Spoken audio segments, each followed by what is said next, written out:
Hey guys, welcome back to week 3 of this video series that we are doing called Managing Time Biblically. And if you caught our video last week, you saw that we went over the first way that we can spend our time a little better, and that is by building relationships with other people.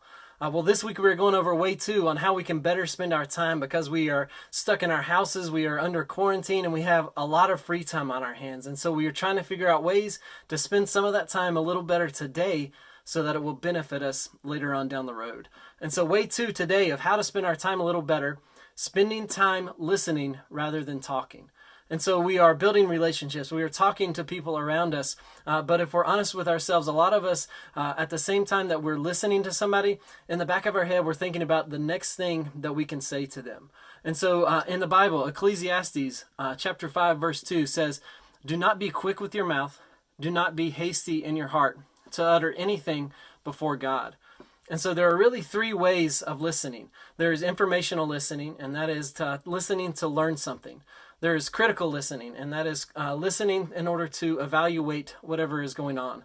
And there is a 3rd way of listening, and that is called empathetic listening. And that is listening in order to feel somebody's emotions, to see how they are doing.